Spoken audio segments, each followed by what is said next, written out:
Pode começar.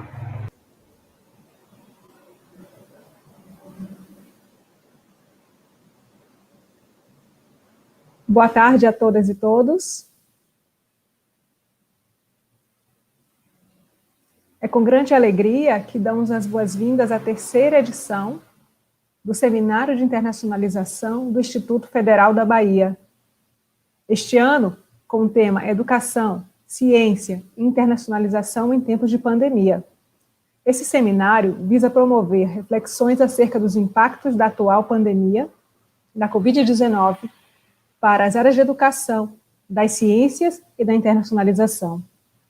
Nossa intenção é demarcar o papel e a relevância destas áreas no atual contexto da crise sanitária, social e política, tanto no Brasil quanto no mundo, e debater acerca dos desafios, das oportunidades e das perspectivas para o período pós-pandemia.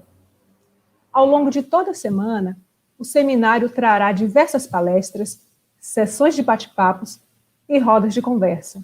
Contamos com a presença de convidados ilustres, a exemplo da professora doutora Luciane Salevieri, que é especialista na área de internacionalização na Universidade de Santa Catarina, que estará conosco também. E também o doutor José Patanê, que é bioinformata do Instituto Butantan. E além da jornalista Bruna Amaral, que é do blog Partiu Intercâmbio. E diversos atores da comunidade do IFBA que fizeram e fazem parte desse processo de internacionalização.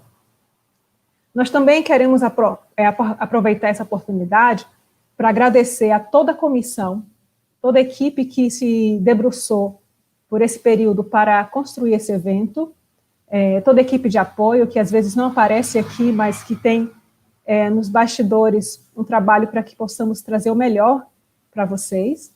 E queremos também fazer um agradecimento especial às intérpretes e aos intérpretes de Libras, que nos ajudam a fazer desse evento mais acessível para todas e todos também. Lembrando, pessoal, algo que é muito importante, para o recebimento do certificado, vocês podem estar assistindo pelo canal da TV IFBA no YouTube, mas para garantir a certificação, é necessário que vocês loguem a partir do portal do Event3, que foi aquele mesmo que vocês realizaram a inscrição. Então, diariamente, antes da programação iniciar, é necessário que vocês loguem, façam o credenciamento, que vai servir para a gente como um parâmetro para vocês terem o certificado, que é também como uma forma de lista de presença. Nós não passaremos lista de presença durante a programação, por isso é importante que vocês sigam todas essas etapas, tá bom?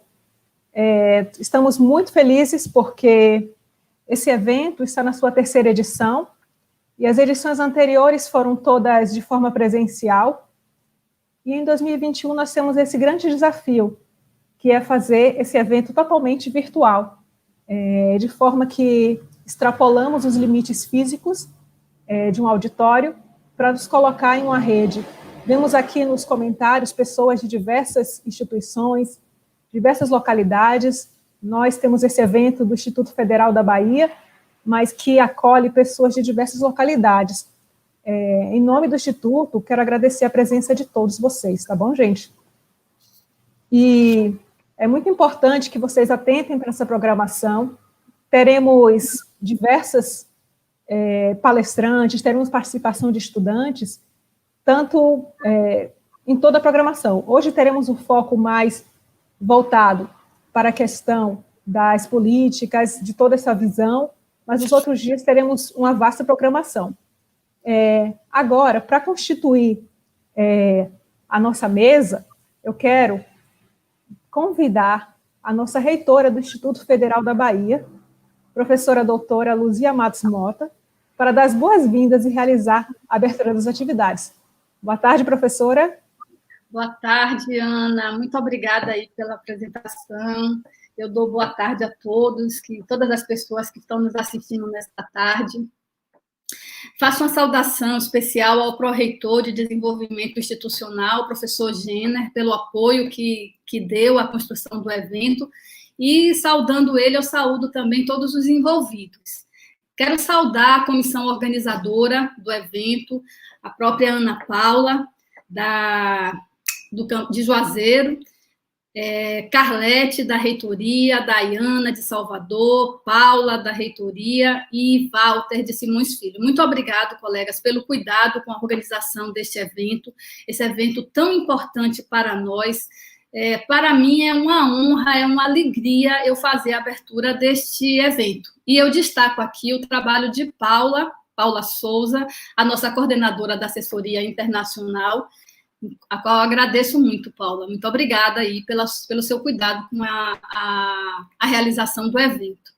Faço também uma saudação muito fraterna, muito carinhosa ao mediador da próxima mesa, que é o professor Biagio, o professor doutor Biagio Avena, que é um colega de muitos anos do Campo Salvador e um dos mais aguerridos e construtores da internacionalização da nossa instituição.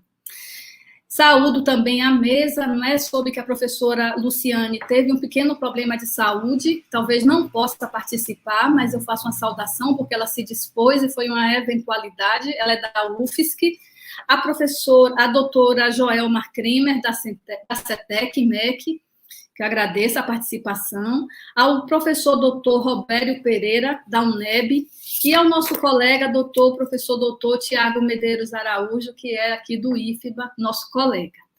Vocês vão ter a tarefa de fazer a primeira mesa, o primeiro bate-papo deste seminário com um tema que é o isolamento social e a internacionalização da educação, um olhar interdisciplinar sobre os desafios e as perspectivas para o pós-pandemia, ou seja, um tema que é mais do que atual neste momento que nós estamos vivenciando. Eu vou fazer aqui uma breve fala sobre a internacionalização do IFBA. O IFBA vem lançando as bases para a expansão do seu processo de internacionalização e tem um marco especial que é o seu PDInter, que é o Plano de Desenvolvimento da Internacionalização. Este documento ele traça as estratégias para a área da internacionalização e delimita um horizonte temporal, que é de 2019 a 2023, para que nós possamos conseguir atingir algumas metas. Uma delas é o estabelecimento da missão, da visão, dos valores, da estrutura, dos recursos para as relações internacionais do IFBA. A cooperação internacional visando o enfrentamento das desigualdades que se aprofundam no mundo é uma segunda meta.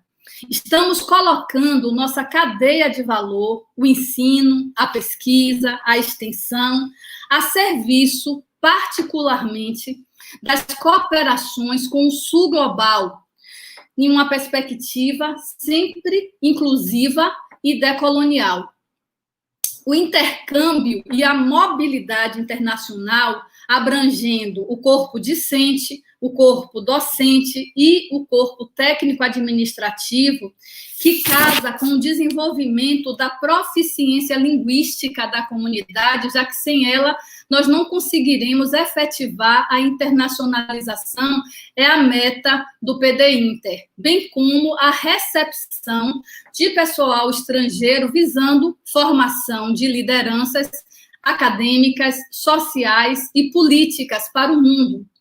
A internacionalização, para nós, objetiva a formação humana a partir da oferta da educação profissional, da formação linguística da comunidade e do desenvolvimento de competências interculturais. Nesse plano, a internacionalização é estratégica como elemento da política de permanência e êxito das nossas estudantes e dos nossos estudantes.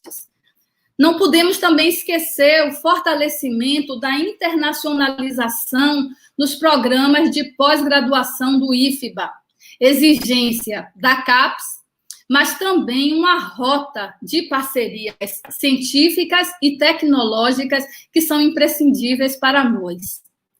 Uma meta interna é desenvolver políticas de internacionalização que envolvam a estrutura multicamp do IFBA, já que a multicampia precisa ser a base de todas as nossas políticas institucionais. Isso diminuirá as assimetrias percebidas hoje na participação de estudantes do interior em programas de mobilidade internacional.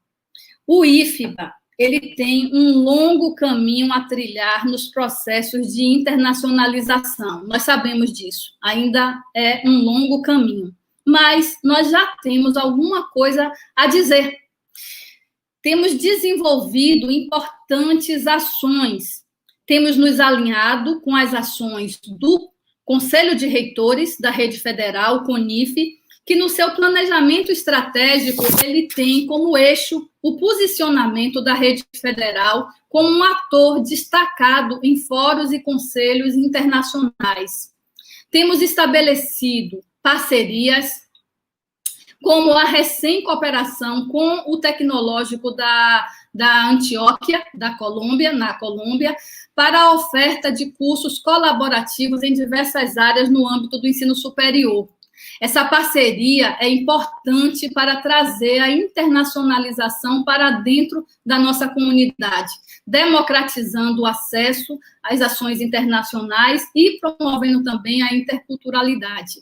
Nós também não podemos esquecer dos diversos editais de mobilidade internacional em diferentes modalidades. Apenas para citar alguns, temos os programas externos de bolsas, temos o ELAP, o CCI, entre outros. E, não menos importante, nós temos os programas internos, como as visitas técnicas, que envolvem aí tanto o ensino integrado como o subsequente. Isso já vislumbra para nós a curricularização da internacionalização, que é um fator da formação humana. Nossa visão, conforme o PD-Inter, é tornar o IFBA uma instituição de ampla referência regional nas articulações internacionais até dezembro de 2023. É uma tarefa importante e difícil, né? Não é pequena, mas nós temos confiança de que vamos conseguir. Nós precisaremos, para isso, mais do que nunca, mobilizar nossa comunidade para a importância da internacionalização com o estabelecimento de parcerias com organismos públicos e privados que lidam com o tema, tais como a Unesco-NEVOC, a OI, a WFCP, a SCAN, a ANUT e a Organização dos Estados Ibero-Americanos, isso visando estreitar laços com a comunidade internacional, especialmente o fortalecimento da cooperação Sul-Sul, bem como com os países da comunidade de países de língua portuguesa. Um seminário como este, ele tem o propósito de sinalizar o nosso esforço para institucionalizar a dimensão internacional dentro da instituição, criar uma cultura favorável a essa pauta. É isso que nos move, é isso que nos traz aqui. Em linhas gerais, eu diria que esses são os nossos desafios para a internacionalização da nossa instituição. Eles não são poucos, não são pequenos, mas nós estamos muito cientes de que podemos conseguir com o nosso fazer cooperativo, colaborativo. E já falando em colaboração, eu gostaria de deixar aqui os nossos agradecimentos às áreas suportes que ajudaram que esse seminário acontecesse. Então, eu agradeço a DGCOM, agradeço a DGTI, a PROEX, através do NPD, ao Comitê de Internacionalização, que contribuiu, a colega Paula Mara, que construiu, né, ajudou a construir o cerimonial. E, claro, não posso deixar de agradecer aos nossos colegas intérpretes de Libras, que vem ajudando a gente nesse momento de pandemia. Então, eu agradeço a todos vocês que estão, nesse momento, nos ajudando. Bom, eu fico por aqui desejando que nós tenhamos uma excelente tarde, um excelente seminário e possamos aí debater e discutir esses temas que são fundamentais para nós. Ana Paula, me desculpe se eu alonguei demais, mas achei importante a gente delimitar um pouco o que temos feito, não é? Principalmente para valorizar aí o trabalho de vocês, que são, de fato, quem tem pautado a internacionalização da instituição. Muito obrigada. Está sem som. Professora Luzia, agradecemos pelas suas palavras, que acolhem esse evento, fazemos essa abertura com esse momento de acolhimento para trazer a internacionalização como algo que tem muita relevância para o nosso instituto e que é um processo que tem cada vez mais se acelerado nos institutos federais, nas instituições de educação, e o IFBA não está fora desse processo, muito pelo contrário, estamos dentro desse processo e queremos agradecer porque isso demonstra que nós temos o apoio da nossa reitora para fazer esse processo de internacionalização em casa também e fora dela, da nossa casa, e é isso. Queremos desejar já aos presentes aqui as boas-vindas mais uma vez para quem chegou após, e vamos dar continuidade à nossa programação, convidando aqui para mediar essa mesa que se intitula Isolamento Social e a Internacionalização da Educação, um olhar interdisciplinar sobre os desafios e as perspectivas para o pós-pandemia, o professor doutor Biagio Avena.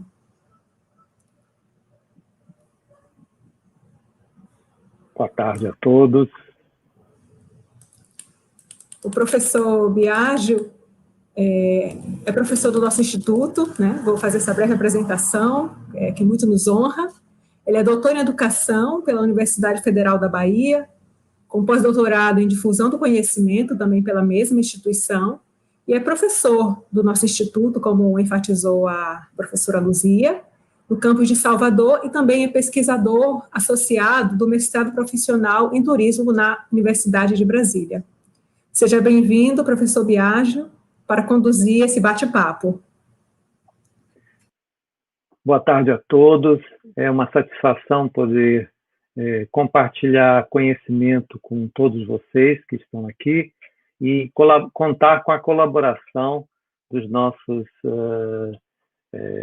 debatedores nesse bate-papo sobre o papel da internacionalização na educação. Antes de apresentar cada um dos nossos debatedores, eu gostaria de fazer uma rápida retrospectiva da importância da internacionalização de longa data. De uma forma geral, quando nós fazemos uma retrospectiva histórica, a pesquisa científica e o desenvolvimento tanto da pesquisa quanto de outros aspectos na formação dos sujeitos, ela se deu por meio das viagens. E as viagens nos permitem fazer diversas reflexões e discussões sobre a nossa trajetória e a trajetória das civilizações. Então, hoje, o que nós tratamos de internacionalização em aspectos tão complexos, ela já se faz desde sempre, claro que em outros formatos. Então, é importantíssimo que discutamos quais as perspectivas que nós temos atualmente, o que fizemos até alguns meses atrás e o que faremos nos próximos meses, tendo como divisor de águas essa nossa realidade com esse período de um longo período de interrupção nos fluxos internacionais físicos, mas as relações têm se expandido por meio das conexões virtuais, como nós estamos fazendo aqui nesse momento. Então, é muito importante essas discussões, desde que a Rede Federal de Educação Científica e Tecnológica começou a discutir a internacionalização há cerca de 10, 12 anos atrás, quando o Fórum de Relações Internacionais ele foi criado, e eu fiz parte dessa pequena história. Foi um desafio muito grande, e cada dia temos desafios maiores a enfrentar. E é muito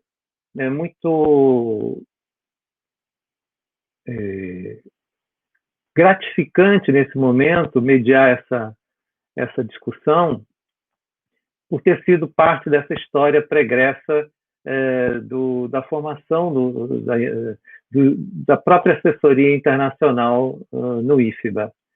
Então, é com essa reflexão inicial que eu apresento os nossos debatedores, que terão 15 minutos para apresentar a sua reflexão.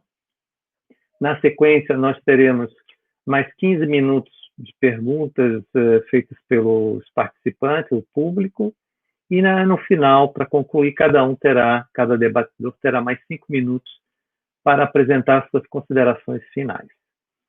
Então, nós temos hoje presente aqui a professora doutora Joelma Kremer, que é doutora em Ciências Sociais e Antropologia pela Pontifícia Universidade Católica de São Paulo, é professora do Instituto Federal de Santa Catarina e coordenadora geral de Planejamento e Avaliação na Diretoria de Políticas e Regulação da Secretaria de Educação Profissional e Tecnológica do MEC, onde exerceu também a atividade de assessora especial para assuntos de internacionalização da educação profissional e tecnológica.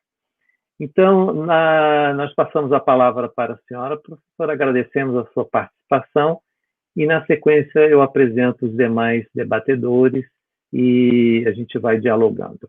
Eu peço, por gentileza, de procurar se manter nos 15 minutos. Tá, okay? Vou ligar o cronômetro aqui agora. Grato pela sua participação. A palavra é sua. Professor Biagio, muito obrigada, né? Muito interessante saber que você participou desse processo de formação, né, do Forinter, que é um importante fórum da Rede Federal para discutir esse assunto, que é, na verdade, o que mantém e impulsiona a internacionalização viva, né, dentro da Rede Federal.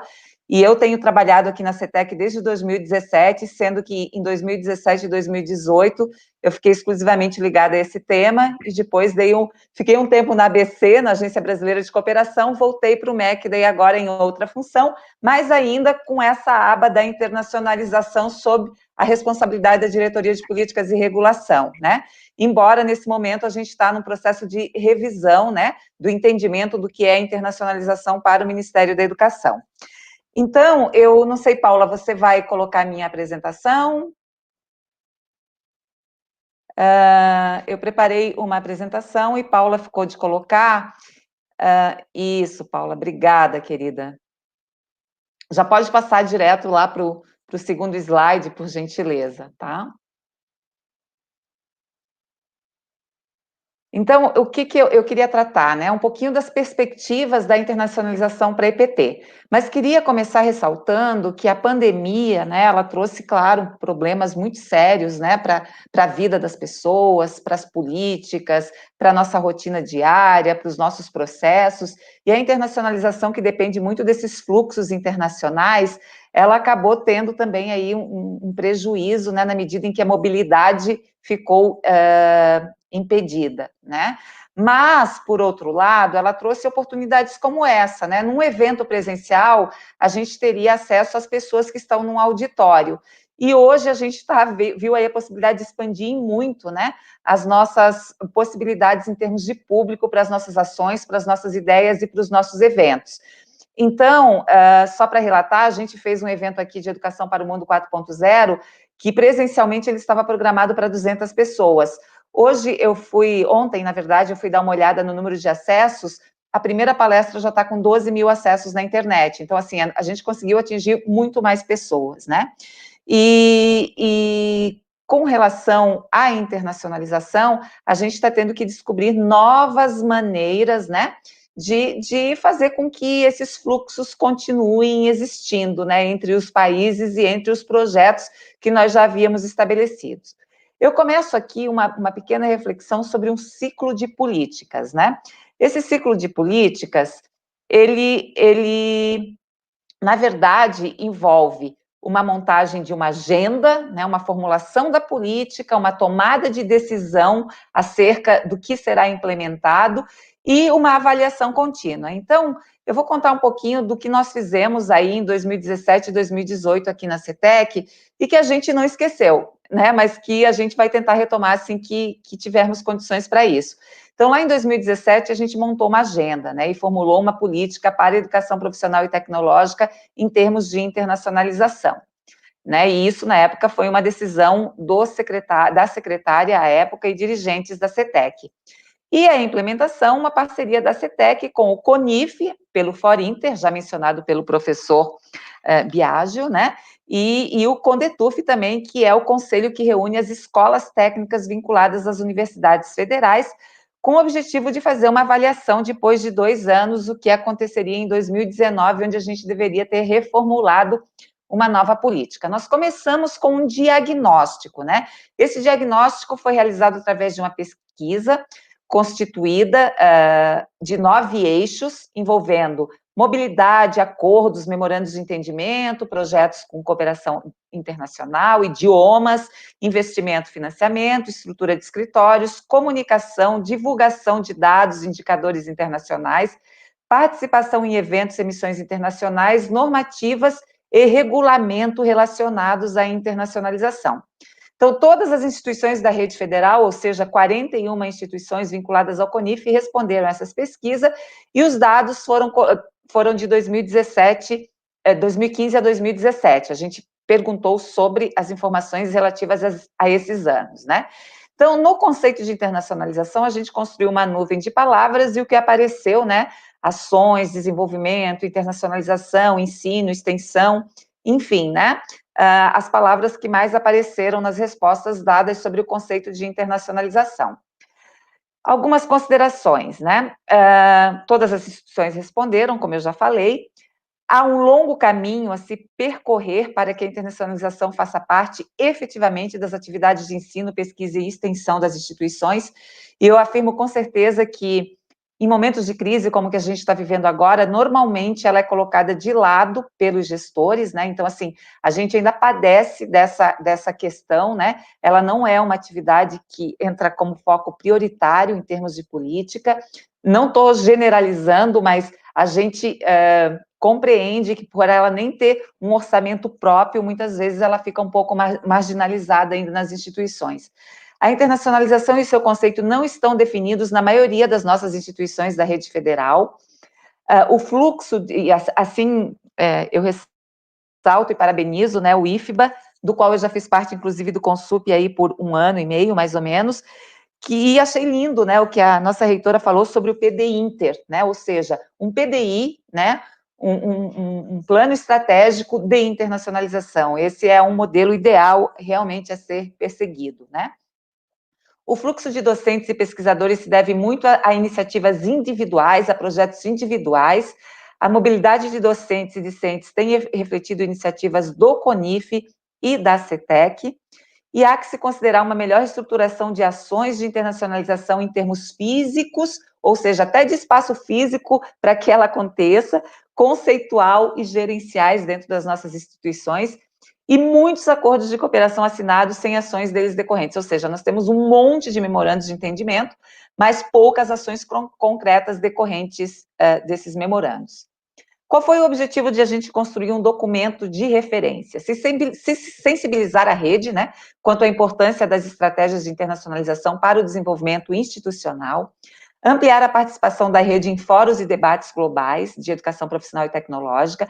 A gente já participa de alguns fóruns importantes, especialmente pelo CONIF e pelo FORINTER, né, a pessoa do professor Gerson, por exemplo, que é o coordenador do FORINTER, né, o reitor do Instituto Federal Fluminense, ele nos representa em alguns desses fóruns. Divulgar um próprio modelo de EPT brasileiro, né, esse modelo da rede federal, que é um modelo muito bacana, né, e que pode servir de referência aí para outros países. Fortalecer as relações de EPT nas regiões de fronteira, nós temos uma fronteira enorme e muito pouco explorada em termos de ações, e criar base de dados integrada para o gerenciamento dessas informações inerentes ao processo de internacionalização. Além de promover a política de línguas para a capacitação de servidores e discentes em idiomas estrangeiros relevantes para esses processos de internacionalização, além do português como língua adicional estrangeira nos fluxos migratórios, né, que nós recebemos, intercambiar experiências sobre boas práticas internacionais, prestar cooperação Sul-Sul, em coordenação com a Agência Brasileira de Cooperação, e desenvolver lideranças e novas metodologias em educação profissional e tecnológica. Na época, nós definimos, como a professora, nossa reitora querida nos falou há pouco, né, visão, missão, valores, né, esses eram os valores que nós definimos lá em 2017, né, então, a visão era que a gente se tornasse uma referência mundial em ações de internacionalização, a coisa não aconteceu muito assim, a gente vai ter que fazer uma revisão disso se nós retomarmos isso, né, e com valores que precisam ser resguardados: integração, engajamento e efetividade. E para o alcance desses objetivos, algumas ações estão centradas em 6 prioridades: a estruturação, a integração nas fronteiras, os idiomas, os ecossistemas de inovação, financiamento e cooperação. É importante ressaltar, antes de eu entrar no detalhe, que esse projeto não é um projeto Joelma, não é um projeto CETEC, é um projeto Rede Federal, envolvendo o CONIF e CONDETUF, do qual participaram representantes dessas redes, representantes da assessoria internacional aqui do gabinete do ministro, e sob a nossa coordenação aqui na CETEC. Então, na época, nós pensamos no eixo estruturação com esses 7 itens, né? Prever o processo de internacionalização no PDI das instituições, compor a estrutura organizacional, o organograma das IES, essa área de internacionalização, definir normas e procedimentos, articular ações e estratégias envolvendo ensino, pesquisa e extensão, promover a comunicação das ações, promover ações de formação e capacitação e internacionalização e desenvolver planejamento e monitoramento dessas ações, cada uma com os seus prazos específicos.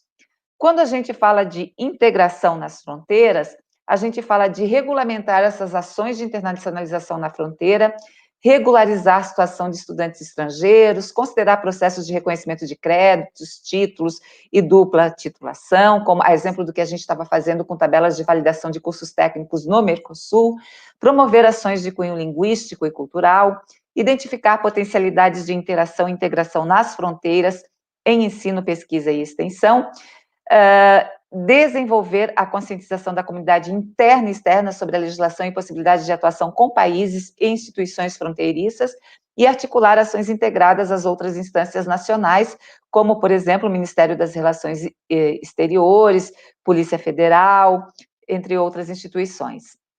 Em idiomas, ter uma política para idiomas, né? Aprovada no Conselho Superior da instituição, criar centros de ensino de idiomas previstos na estrutura organizacional, promover a aplicação de testes de proficiência, inclusive o CELP, que é o de português, né, para estrangeiros, ofertar disciplinas em língua estrangeira. A gente recebe poucos estudantes estrangeiros hoje no Brasil, porque a gente não tem oferta de, por exemplo, disciplinas, ou tem muito pouca oferta de disciplinas em língua estrangeira, o que limita bastante, porque o português, embora a gente seja um país enorme, com muitos habitantes, ele não é falado em tantos países assim, né? Então, a gente acaba limitando um pouco a vinda de pessoas para cá que falam o português. A oferta de ensino em língua portuguesa para estrangeiros, a promoção de capacitação de docentes que atuam no ensino de línguas, né, e dos técnicos que atuam nas secretarias para fazer o atendimento, e oferta de cursos de idiomas em caráter permanente ou via EAD para toda a comunidade acadêmica. Nos ecossistemas de inovação, mapear projetos, identificar parceiros, desenvolver ações conjuntas com os núcleos de inovação tecnológica, estabelecer acordos de cooperação, captar recursos para fomentar ações dos ecossistemas de inovação, promover a pesquisa colaborativa e investir no aprimoramento das habilidades de empreendedorismo e inovação.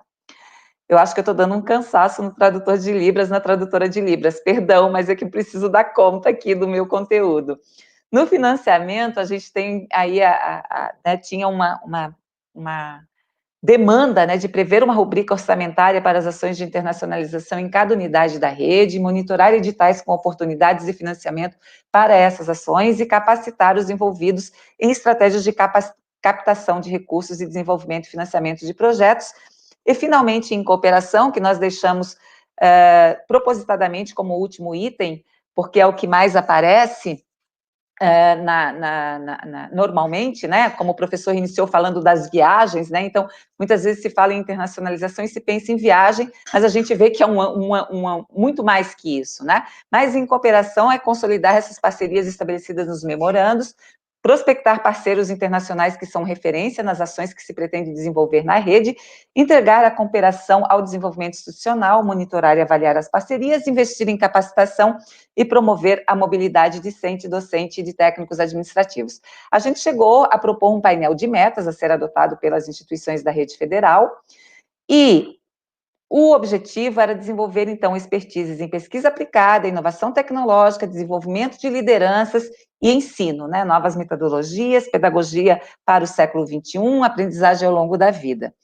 Parceiros estratégicos, países com relacionamento consolidado e bons resultados, e países referência nas expertises que precisam ser desenvolvidas. A gente tinha a intenção de desenvolver um sistema, esse sistema, ele chegou a ser, os requisitos chegaram a ser construídos, mas ele acabou ficando em stand-by aqui no MEC, porque a gente acredita que uma política, né, ela precisa de sistema, ela precisa de pessoas e ela precisa de processos, né, ela precisa dos processos definidos. Para finalizar, eu tenho 1 minuto ainda, né, algumas reflexões. As ações de internacionalização, bem como as de educação, precisam ser políticas de Estado e não de governos, e muito menos de pessoas, porque se elas ficam concentradas nas pessoas ou num governo, elas acabam mudando muito, né? Muda a pessoa, muda a política, muda o governo, muda a política. Então, o ideal é que a gente tivesse uma política de internacionalização de Estado, né?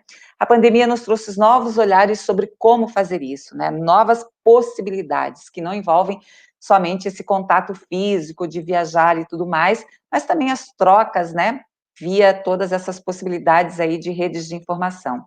As instituições da rede federal, elas bebem em fontes do hemisfério norte, mas podem ser importantes provedoras de instituições do hemisfério sul, especialmente africanas e da América Latina, como a gente já tem feito com alguns projetos de extensão.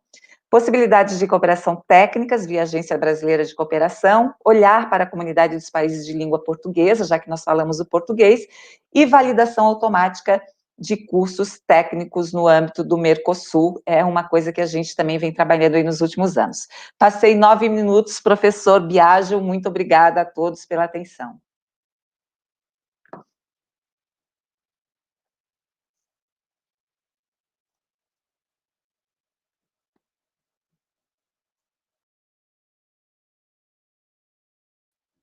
O senhor está sem áudio, professor?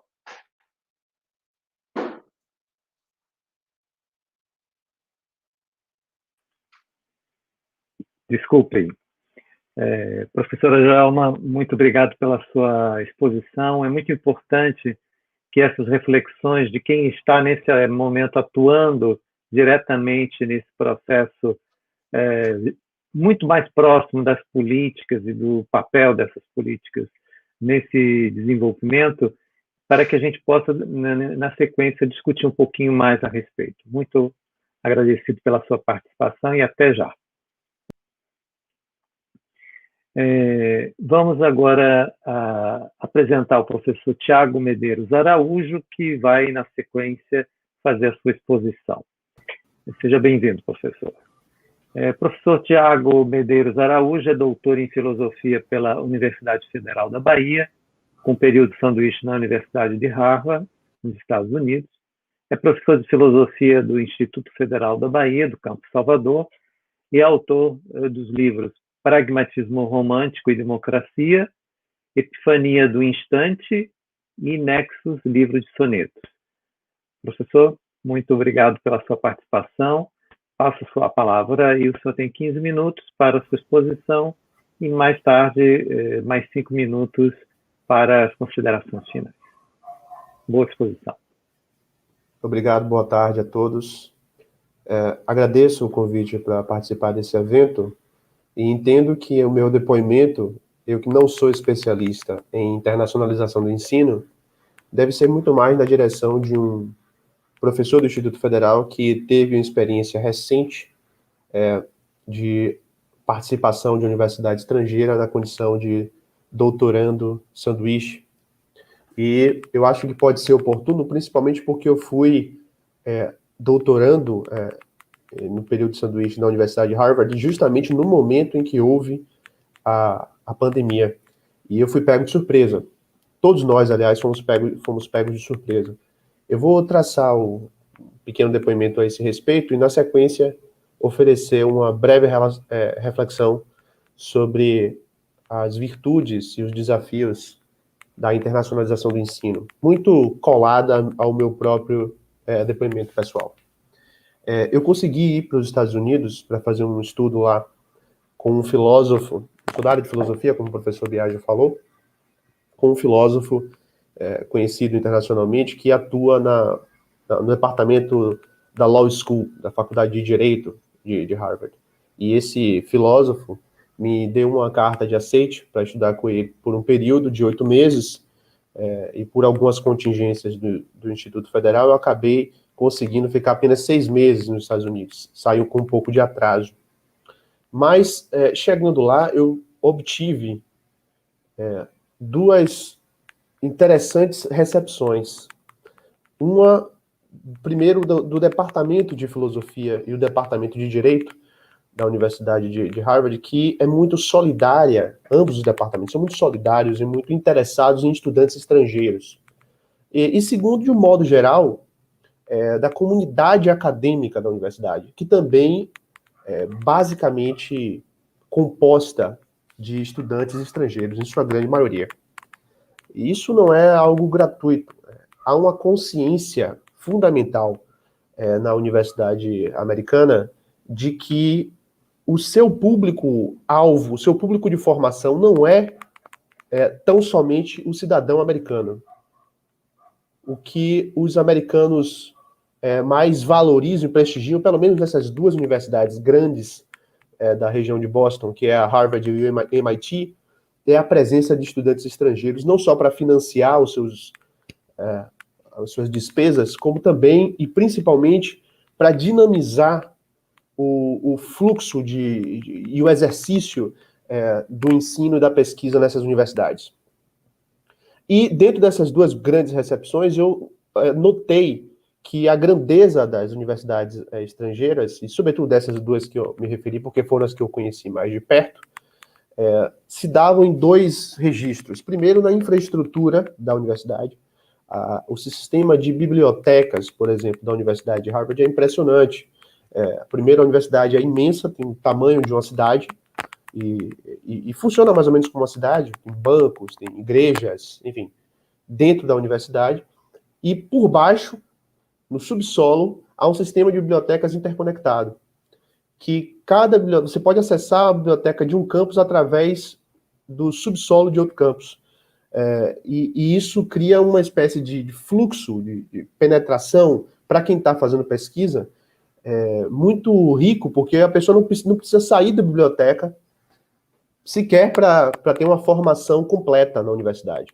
Mas além desse sistema, por assim dizer, complexo de infraestrutura de biblioteca, a sala de aula, o exercício de ensino em sala de aula, era muito interessante porque os professores tinham que lidar com estudantes do mundo inteiro. E isso induz o professor a um aperfeiçoamento constante. Ele tem que rever as suas posições, tem que traduzir as suas reflexões em um registro que seja capaz de dar conta de realidades as mais distintas em relação às dele. Não há nada mais profundo para a experiência intelectual do que o deparar-se com experiências distintas que dão o fundamento e as justificativas e os pretextos daquela reflexão. Então, eu via um professor dando aula de direito ou de política, por exemplo, e tendo que responder questões que um aluno da Índia, ou da China, ou mesmo da Nicarágua, propunha. Então, esse é o primeiro ponto da virtude da internacionalização da atividade de ensino e de pesquisa que uma instituição de ensino é capaz de prover, que é forçar os professores e os alunos a esse permanente intercâmbio, essa permanente troca no interior de um mesmo ambiente de interações, como a sala de aula. Por isso eu acho que, inicialmente, o grande desafio que a pandemia começa a nos trazer é de reconhecer que, a partir de agora, as fronteiras para o exercício da internacionalização já não são tão rígidas, talvez elas se tornem mais plásticas.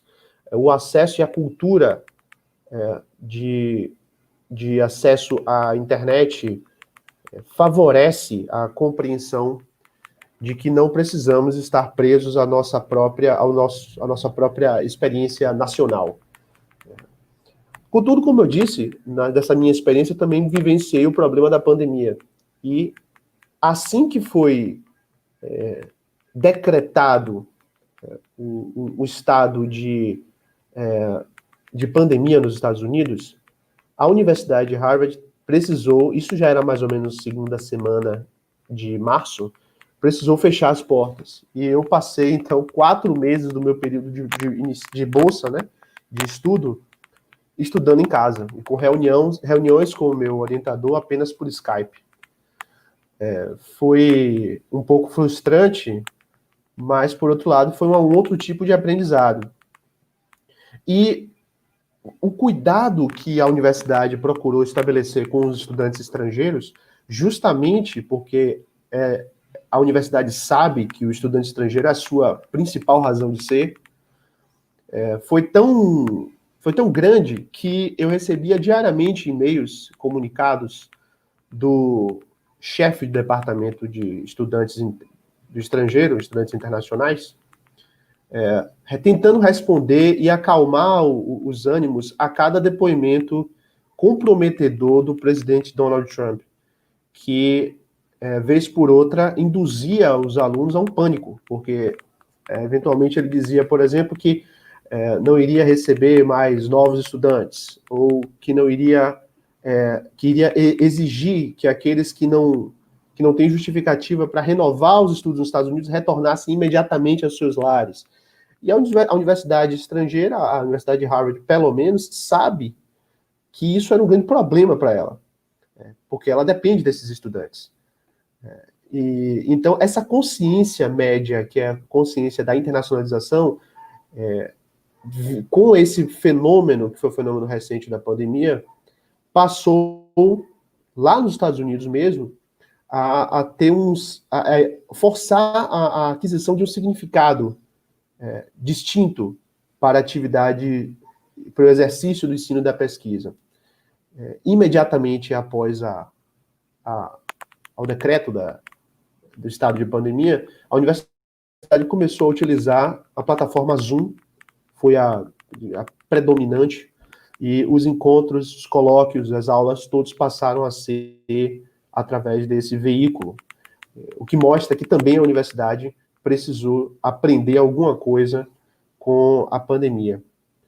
E trazendo para o nosso instituto, e com isso eu informo o encaminhamento para a conclusão de minha fala, eu creio que a principal lição que a internacionalização do ensino, nesse contexto de isolamento e de pandemia, nos traz, é a de aceitar a experimentação através dos recursos que são disponíveis para o exercício da experimentação na atividade de ensino e de pesquisa. Isso quer dizer o seguinte: boa parte do que é exitoso das grandes universidades estrangeiras advém da consciência de que o ensino não é algo pronto a ser depositado na mente espectadora dos alunos, né, do processo de transição ou de transferência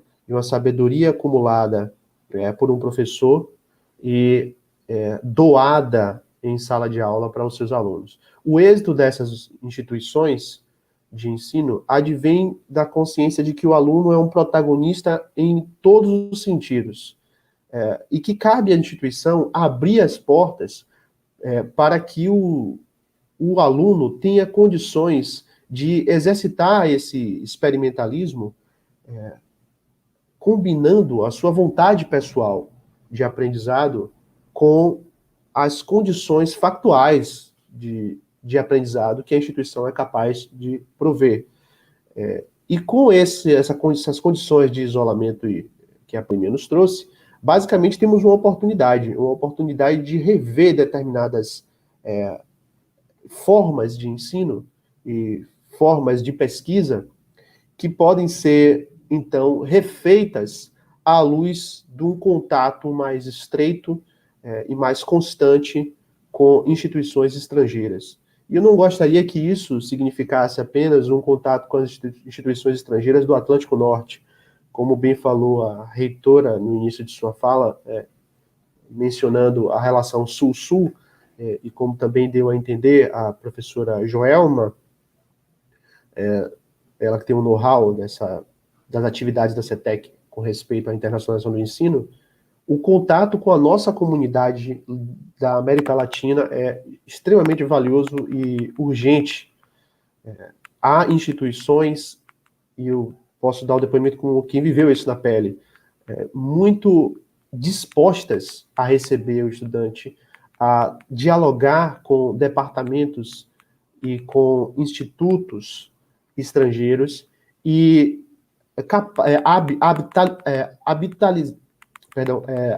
habituada a exercer nesse contato com os estudantes estrangeiros novas formas de acordo e de parceria. O que vale mais, o que mais importa é o destino das parcerias. Não exatamente o modo como ela vai se dar.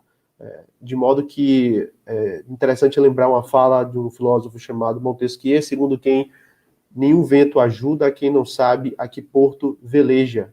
Ou seja, desde que saibamos qual é o objetivo de nosso acordo, que tracemos as condições para efetuá-lo. E se os nossos objetivos nesse momento começam a ser o da rigorosa atenção à internacionalização do ensino, que o primeiro passo seja esse de estabelecer com as instituições que estão de braços abertos para receber propostas e estabelecer contatos, que esse seja, então, o primeiro passo.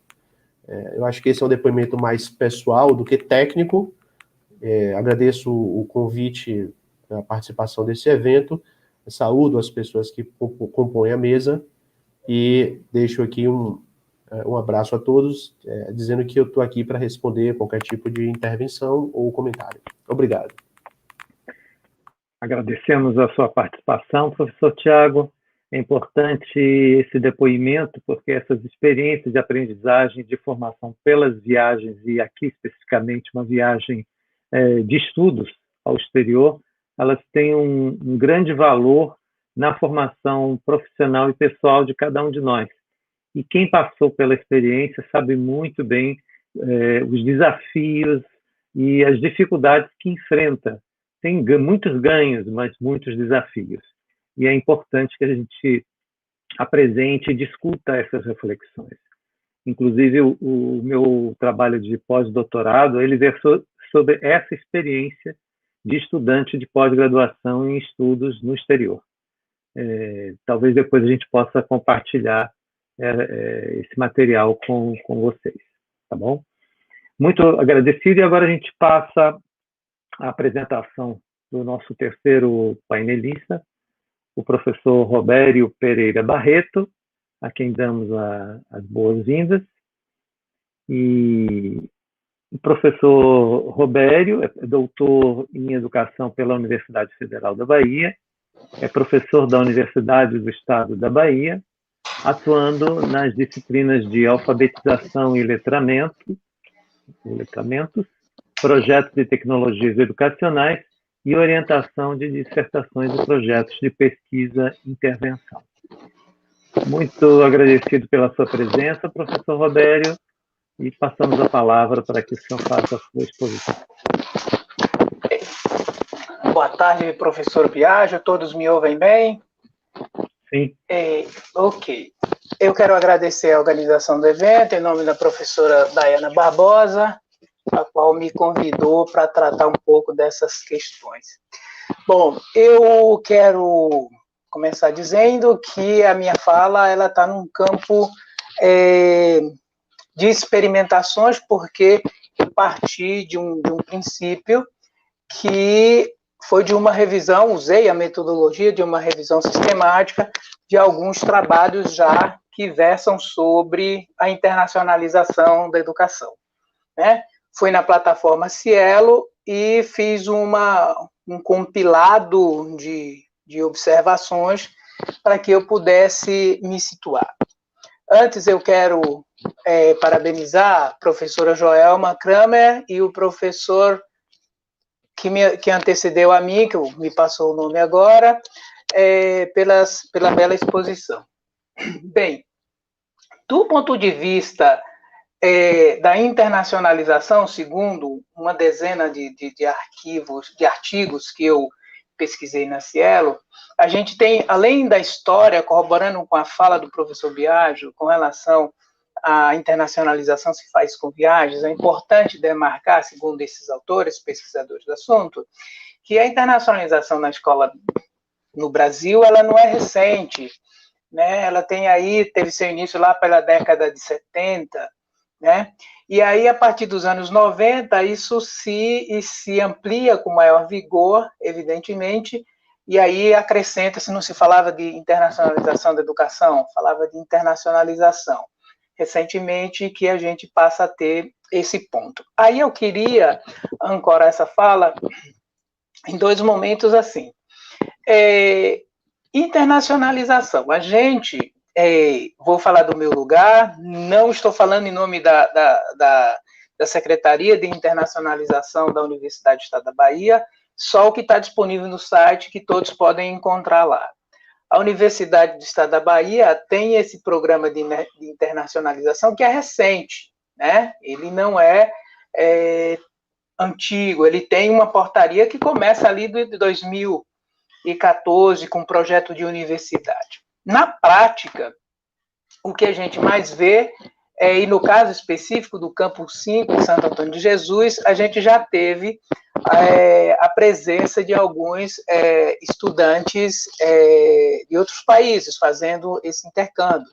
Tivemos estudantes da Inglaterra, no colegiado de inglês, e também lá no colegiado de espanhol, a gente teve alguns estudantes que fizeram graduação ali nesse modelo de intercâmbio.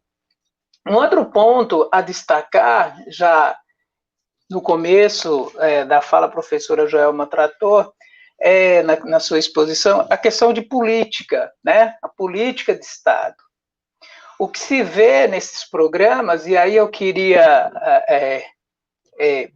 problematizar, são as concepções que se tem desse processo de internacionalização. O maior programa, acho que a gente não pode deixar de pensar nele, com todas as suas controvérsias, enfim, foi o Ciências Sem Fronteiras. A gente teve um programa que levou e oportunizou, que isso para mim é o que é do ponto fundamental, a presença de estudantes de classes de universidades públicas, de graduação, de pós-graduação até, a participarem de programas de intercâmbios em ciência em universidades norte, sul, todo esse conjunto que ficamos sabendo, e que era um programa, de certa forma, inclusivo, embora a gente tivesse ali algumas questões que, por exemplo, na realidade nossa de educação, sobretudo educação básica, que vai chegar na profissionalizante, em seguida vai chegar na graduação e, consequentemente, pós-graduação, é que o número de classes, de estudantes de classes sociais menos favorecida, da classe C, vamos dizer assim, que conseguiu romper uma barreira de entrar na universidade pública, nos institutos federais públicos, e com isso conseguir uma boa qualificação e partir para esse processo de intercâmbio, a gente viu que era uma política que, se tivesse mantido, como a professora Joelma falou, uma política de Estado, nós teríamos isso aí totalmente ampliado, né? Então, nessa dimensão de integrar a internacionalização, a educação, esses processos, nessa revisão sistemática dos trabalhos que eu vi, e que me chamou bastante atenção, é que todos os autores, todas as menções que se relacionam ao termo internacionalização da educação, está pautado em algumas razões, mas fundamentalmente em 4. Quais são? Tem razões políticas, razões econômicas, razões socioculturais e razões acadêmicas. Do ponto de vista da universidade, dos institutos, da graduação, da pós-graduação, nós juntamos tudo isso na mesma razão, uma razão acadêmica, né? Por isso que esse olhar, talvez unilateral, para a internacionalização da educação, desse ponto de vista, abra a brecha para que as pessoas que não entendem esse processo de internacionalização fazerem algumas falas críticas descontextualizadas. Por exemplo, ainda me reportando a ideia do Ciências Sem Fronteiras, muitos dos comentários que se ouvia em redes sociais, enfim, de qualquer forma, se ouvia muito, tem alguns trabalhos tratando disso, é que os intercambistas, nesse processo de Ciências Sem Fronteiras, saiu reportagem, inclusive, no Fantástico, enfim, que os estudantes, eles não estavam, de fato, estudando, eles estavam viajando, eles estavam passeando ali na Europa, conhecendo a Europa, né, Estados Unidos, enfim. E aí, desse ponto de vista, conforme bem mencionou o professor Biagio, a ideia do sujeito fazer a sua internacionalização através de um processo de viagem, nada mais do que enriquecedor do que a troca de experiência entre os sujeitos nessa mobilidade, né? Nos passeios, nas viagens, também se aprende, e se aprende muito. Mas, como ficou restrito essencialmente na cabeça comum das pessoas, né, que a internacionalização, a exemplo do Ciências Sem Fronteiras, que as pessoas iam lá para os cientistas, né? Os cientistas, e que deveriam, acho que na cabeça dessas pessoas, ficarem o tempo todo de jaleco presa nos seus laboratórios, né? Uma outra questão que eu quero chamar a atenção, que aí é um pouco do meu lado de atuação, que é das tecnologias digitais, nesse contexto, a gente encontra também essa possibilidade da gente fazer essa internacionalização através do uso das tecnologias. Porém, há aí 2 pontos importantes a serem destacados. Primeiro, a gente tem um problema, e eu vi na fala da reitora essa luz, esse apontar dessa proposta do programa estratégico da internacionalização, o campo linguístico, né? Uma atuação, uma formação no campo linguístico. Vejam, as nossas perspectivas de ciência, de internacionalização, como já foi bem dito pelos que me antecederam, essa perspectiva da gente fazer uma compreensão linguística a partir do norte, né? Quando a gente tem esse problema, eu volto para esse chão que a gente precisa ter um pouco de atenção também, nós das línguas estrangeiras, perceber que o ensino de língua estrangeira na escola, nós somos um país, segundo pesquisa da OCDE, um país que tem 1,8 horas de aula de língua estrangeira por semana na escola. Nós somos o 6º pior em índice. Então, pensar em internacionalização do modo que nós pensamos na perspectiva norte, a gente tem que compreender que esse ensino de língua estrangeira, sobretudo o inglês, e aí a gente também tem que pensar nesses vizinhos, e aí a professora Joelma trata da questão das fronteiras. Eu morei praticamente numa fronteira dessas aí no Mato Grosso, Cáceres, aquela região por ali, e a gente precisa investir nesse processo, né, para internacionalizar. Tanto mandar, a gente pensa em mandar, né, a gente precisa também receber, porque aí a gente faz uma terminologia que eu vi nessa revisão sistemática, que eu gostei bastante, a chamada internacionalização em casa, entre aspas, né, que essas atividades, elas se dão com a trazida disso. E aí, na outra perspectiva sul-sul, eu, nesse material, me veio à mente agora, nessa revisão, a ideia do que é feito com a Unilab, a Universidade Aberta, né, da América Latina, que a gente tem, eu conheço, tem alguns colegas que atuam lá, a riqueza que é esse intercâmbio, essa internacionalização desse conhecimento, né? Só que, do ponto de vista hegemônico que nós temos tido aí ao longo, desde os anos 70 para cá, a gente tem essa perspectiva. Uma outra coisa que o departamento do Campus 5, Santo Antônio de Jesus, lá da UNEB, a gente já teve algumas possibilidades além desse evento dos alunos que vieram estudar. A gente teve 2 eventos, se não me engano, um em inglês, que uma professora, nossa colega do mestrado profissional, a professora Rosemary Oliveira, trouxe para uma atividade a professora, acho que é Jenny Gordon, lá dos Estados Unidos, não me lembro qual universidade, e fez uma semana de atividade, ficou uma semana conosco ali na UNEB, enfim. A professora também foi para lá naquele momento. Então, assim, é uma forma da gente também fazer essa internacionalização dentro de casa, né? Do ponto de vista, segundo alguns autores, que seria, ocorre pouco isso, seria a vinda desses professores para ministrar aula conosco. A gente já sabe que isso acontece mais no nível de pós-graduação, mas professores hoje que podem ser convidados para fazer essa internacionalização em casa em língua estrangeira via uso das tecnologias digitais, né? Como a gente pode ter esses cursos, né, ou cursos de idiomas que são oferecidos nessa perspectiva. Né? Há alguns outros pontos que eu quero destacar, ainda com relação a gente pensar, a Universidade do Estado da Bahia tem a sua secretaria, tem lá o seu plano de desenvolvimento, na pesquisa que eu fiz, e agora eu não me lembro se há um orçamento específico, me parece que há uma rubrica para isso. O que a pandemia, já estou me encaminhando para não tomar muito tempo, o que a pandemia faz e fez conosco?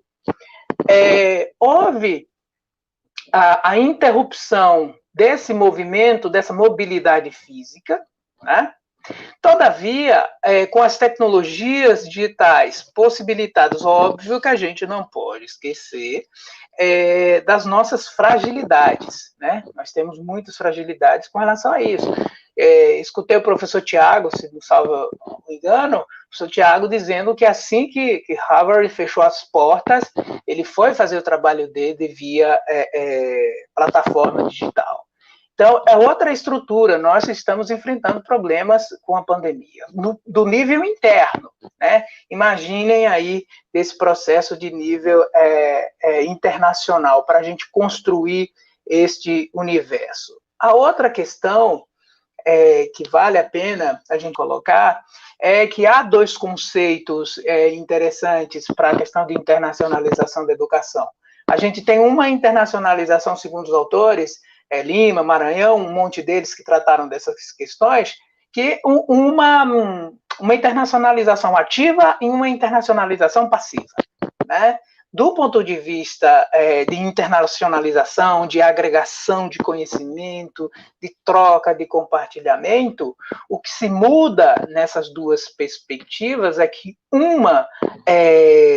você leva o sujeito, faz mobilidade, né? Na outra você recebe esse cidadão e consegue viver nessa troca, né?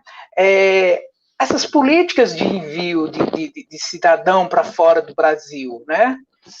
Como que nós vivemos isso e vivenciamos. Nós somos cheios de burocracias, né? Todos nós das instituições públicas sabemos, né? A gente precisa de autorização, vamos dizer assim, do ser superior, né? A gente precisa de autorização de governador para sair do Brasil, para estudar, para tudo aquilo. Então, essas trocas, esse fim, né, específico da internacionalização, além de agregar todo o campo acadêmico, na minha percepção, ela agrega, né, reforçando as palavras do professor Tiago, ela agrega, na verdade, condição humana, né? E aí já estaríamos na Hannah Arendt, não é, professor Tiago? Essa condição humana que o saber, que o conhecimento compartilhado pode permitir. Os nossos desafios, já encaminhando para o final da minha exposição, eu quero colocar algumas questões rápidas. Desafios reais que a gente tem. Como pensar, a gente precisa universalizar o ensino de línguas estrangeiras, língua portuguesa, inclusive, a gente precisa melhorar. A gente precisa pensar nos processos deficitários que tem de formação de professor. A gente tem um número significativo de professor de língua estrangeira, que atua como professor de língua estrangeira, mas não tem formação. Então, ao passo em que esse menino progride com esforço próprio, na maioria das vezes, ele vai chegar na instituição e aí talvez não chegue a ter oportunidade de internacionalizar a sua aprendizagem, né? Hoje, uma forma, talvez, é pensar nesses mecanismos através de uso de tecnologias, né? Os desafios são esses programas que são pontuais de internacionalização, no nosso caso específico da educação básica e da Universidade Estadual da Bahia, a gente tem programas que vislumbram essencialmente a pós-graduação, tem essas trocas, enfim, em vários níveis, sobretudo na perspectiva do pós-doutoramento, né? Outra questão, outro desafio é reconhecer nos nossos vizinhos aqui, né, de fronteira, altíssimas qualidades acadêmicas, de pesquisas e de intelectualidades, né, sobretudo na área de humana, que é a minha área de atuação. A gente não tem visto, e quando vê com um olhar de preconceito. A gente tem visto também a questão super polarizada, né? Ou você vai para a Europa, ou você vai aos Estados Unidos, porque você quer essas referências, você não tem uma terceira via. E, por fim, eu quero pensar hoje com as tecnologias à disposição de uma boa parcela da população brasileira e também distribuída pelo mundo, que a gente possa pensar numa retomada de atividades pós-pandemia, entendendo que a gente não vai ter um novo normal, né, de viagens liberadas. Por quê? Porque a gente não sabe, não tem sabido até então, e quiçá se tem uma certeza da vacina, né, para que a gente se sinta seguro para fazer essa mobilidade, né? Então, por enquanto, acho que seria hora e interessante fazer mesmo um programa em que a gente tenha uma educação linguística, né, orientada para o uso dessas tecnologias, uma educação tecnológica, a qual a gente possa desenvolver atividades com outros parceiros, né? E essa parceria eu tenho visto de exemplos práticos, né? De forma individualizada, não institucional. Basta recortar os jovens e os adolescentes que fazem suas formações, sobretudo no campo da linguística, aprendendo línguas estrangeiras outras, através do uso dessas tecnologias disponíveis em suas casas, em seus lugares. Por fim, eu fico por aqui dizendo que a minha intenção é mais fazer essa revisão e colocar um pouco mais de discussão acerca da importância dessa tecnologia, né? Que eu quero pensar também, assim, para concluir, a gente não sabe o que vai ter pós-pandemia, porque a gente está vivendo numa pandemia, né? E, quiçá, a gente pede que tenhamos estrutura para atravessá-la, porque fazer desse modo que está aí não é possível. Então, para encerrar minha fala, eu queria que Paula colocasse o poeminha de Drummond para a gente terminar minha fala rapidinho.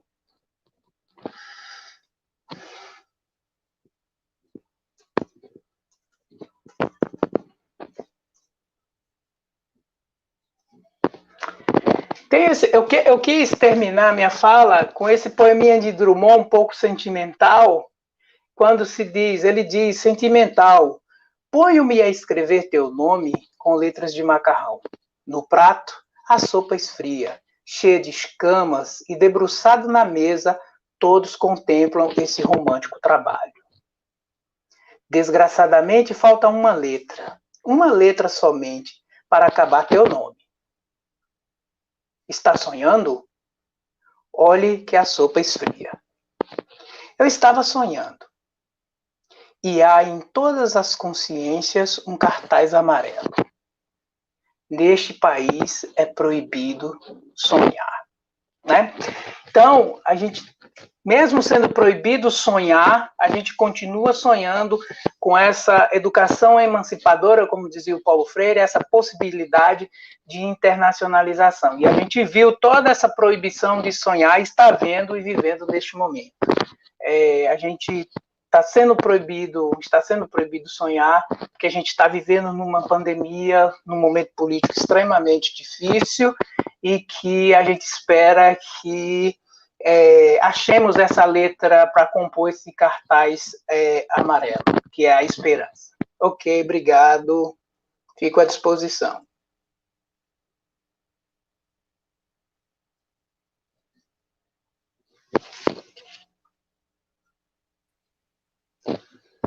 Agradecemos ao professor Roberto Barreto as suas reflexões e a sua exposição, e finalizando com esse poema, e sobretudo ressaltando o papel do sonho, né, do sonhar nas nossas perspectivas, é muito importante. Então, grato pela sua exposição, e convidamos os demais palestrantes para ficarem na tela, que a gente vai conversar um pouquinho, mas antes disso eu gostaria de informar que a professora Luciane Stalivieri, que estava prevista a participação aqui, ela teve um problema pessoal de saúde e ela não pôde se fazer presente, mas nós agradecemos a disposição e o interesse dela em participar. Em outra oportunidade, certamente a teremos em um evento futuro, ok? Reporte melhoras. Só um pouquinho, professor. Estimamos melhoras e pronta recuperação a ela, porque nós estamos num momento que a gente está sadio e amanhã a gente já não sabe, né? Então, estimamos melhoras a ela. Certamente. Muito grato pela seu desejo e o nosso também. Então, a partir da fala de vocês, foi muito importante estabelecer algumas palavras-chave da fala de cada um, né, que eu tentei destacar, e é a partir deles que eu vou levantar algumas questões para a gente, nesses últimos 15 minutos, poder talvez fazer uma costura do que a gente ouviu aqui, né? As 3 palavras-chave são políticas, aprendizado, desafios, tecnologias, né? Que são grandes desafios, né? Que é uma das grandes palavras-chave aqui. Aí, tomando a primeira, políticas, como a professora Jalma é aquela que está mais vinculada às políticas nesse momento, qual o maior desafio nesses ciclos de políticas que tem acontecido ao longo desses últimos anos e que atualmente, talvez nesse contexto da própria pandemia, ele fica mais evidente e que é mais importante a gente trabalhar para que a gente consiga daqui para frente, estabelecer um novo ciclo de reflexões, porque nada será como antes, né? Então, a gente precisa ressignificar muitas dessas questões que a gente vinha discutindo anteriormente. Então, dentro desse conhecimento que a senhora tem desse campo político e de como elas têm se desenvolvido na CETEC, no MEC, e na sua experiência na sua instituição de origem, como a senhora percebe essa possibilidade de desenvolvimento de políticas dentro do campo da internacionalização da educação nas nossas instituições?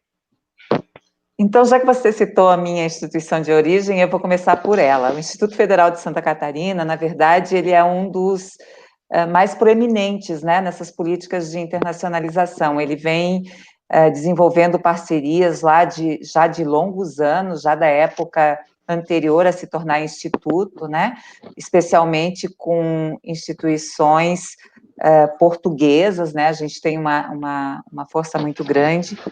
E eu mesma, que só entrei na rede em 2014, já tive a oportunidade de fazer um intercâmbio na Finlândia, onde fiquei 5 meses. Então, essa experiência relatada pelo professor Tiago é realmente muito gigante, né, por conta de que a gente transforma eles e eles nos transformam, né.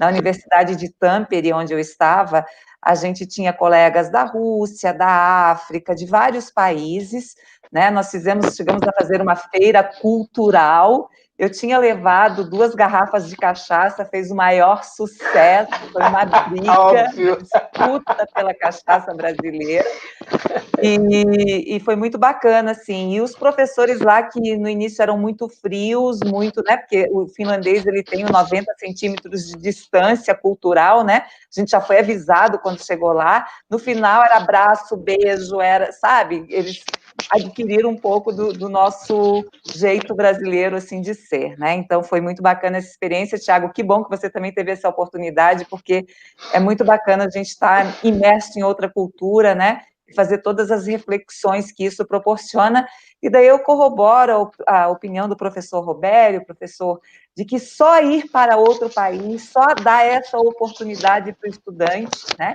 independente se ele teve aproveitamento de 100% das disciplinas que ele se propôs ou não, já é uma oportunidade de você crescer de alguma maneira, né, pelos desafios que estão colocados, de enfrentar uma outra cultura, outra língua e tudo mais.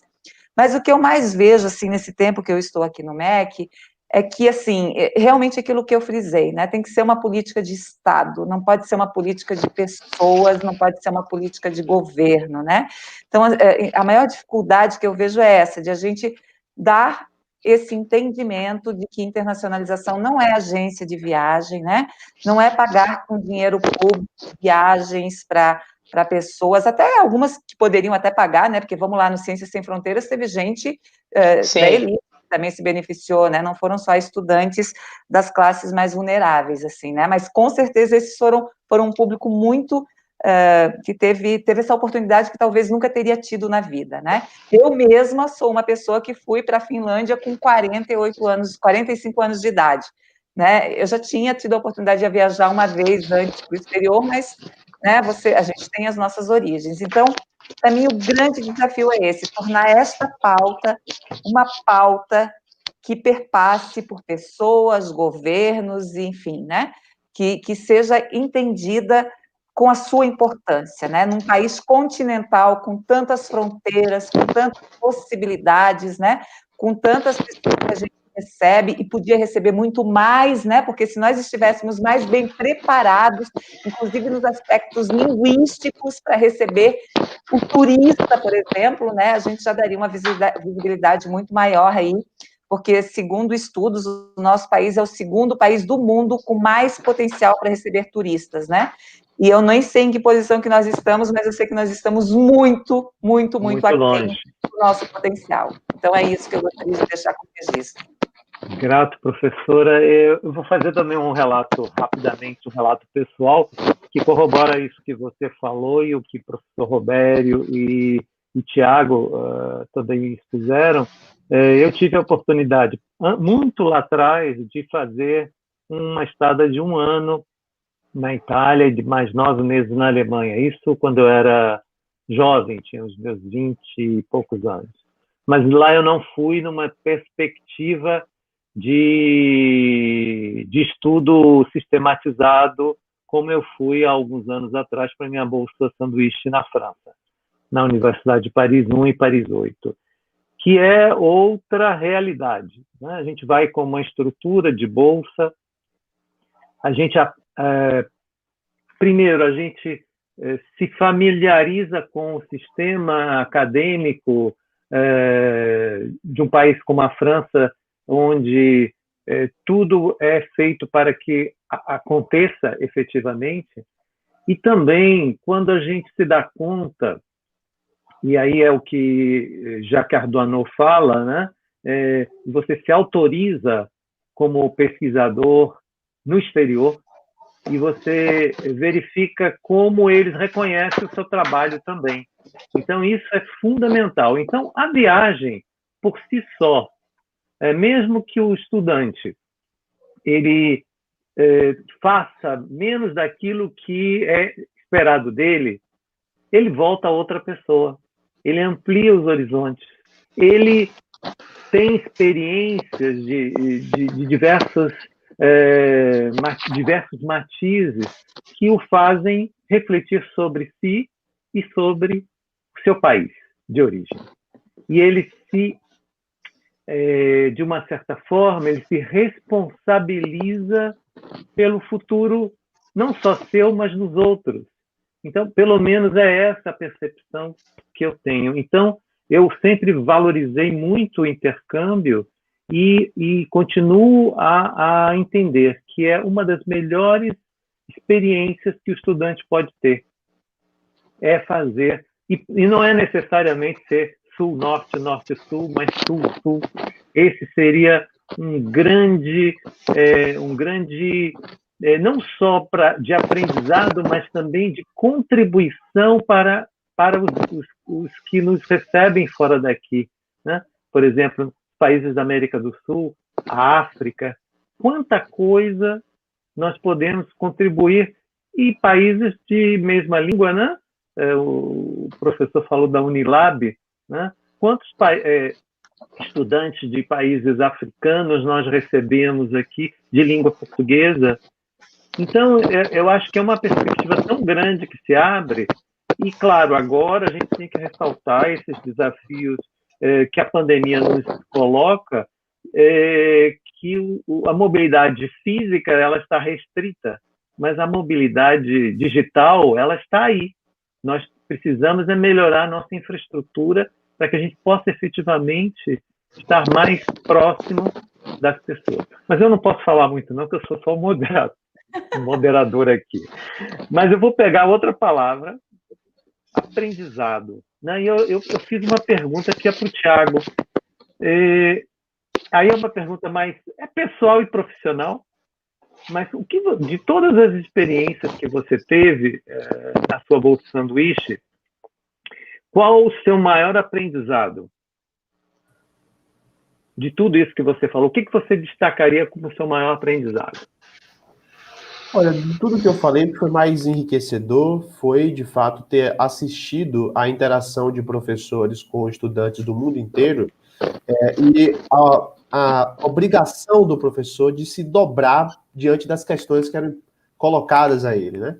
Então, assim, o professor vinha com uma tese que era mais ou menos bem arrumada e cristalizada dentro de um paradigma de pensamento que era só dele, e à luz de questionamentos que eram muito improváveis e imprevistos, ele era forçado a refazer o seu raciocínio, tentando incluir aquele novo dado no conjunto de perspectivas já dadas.